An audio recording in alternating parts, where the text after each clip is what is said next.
TTD లడ్డూకు సంబంధించి కల్తీ నెయ్యి ఇష్యూకి సంబంధించి ఒక షాకింగ్ వార్త అయితే బయటకు వచ్చింది. 2018లో నెయ్యి వాసన రావడం కోసం కొన్ని కెమికల్స్ కి లడ్డూ మీద పూత పూయడం కోసం ఆర్డర్ ఇచ్చిందంట ఇప్పటి చంద్రబాబు నాయుడు ప్రభుత్వం.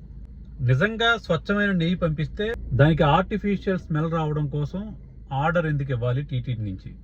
రెండో పాయింట్ ఏంటంటే, టీడీపీ నేత ధూళిపాల నరేంద్రకు సంబంధించి సంఘం డైరీ ఏదైతే ఉందో దానికి 5 లక్షల కేజీల నెయ్యి ఆర్డర్ కట్టబెట్టింది టీడీపీ ప్రభుత్వం. ఈ సంఘం డైరీనే వైష్ణవి డైరీతో పార్ట్నర్ గా ఉంది. దానికి సంబంధించిన లోగోస్ చూడొచ్చు. ఆ తర్వాత పెయింట్స్ వేసారు ఇష్యూ బయటికి రావడంతో అది చూడొచ్చు. ఈ వైష్ణవి డైరీకి సంబంధించిన వ్యక్తిని సిబిఐ అరెస్ట్ కూడా చేసింది. మూడో విషయం ఏంటంటే, చంద్రబాబు నాయుడు గారికి సంబంధించిన ఏదైతే ఇందాపూర్ డైరీ ఉందో, ఇందాపూర్ డైరీ నుంచి కొన్ని లక్షల కేజీల నెయ్యిని టీటీడీకి ఎలా పంపించారు? అది కూడా బయట లభించే ధర కంటే కూడా 120 రూపాయలు కేజీ నెక్క ఎక్స్ట్రా ఎందుకు అమ్మారు టీటీడీకి?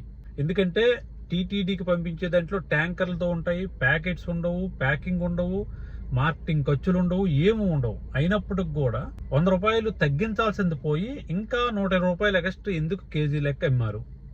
ఇది ప్రజల సొమ్ము దోచుకోవడం కాదా? వీటన్నింటికి కూడా ఇప్పటి కూటమి ప్రభుత్వం సమాధానం చెప్పాల్సి ఉంది.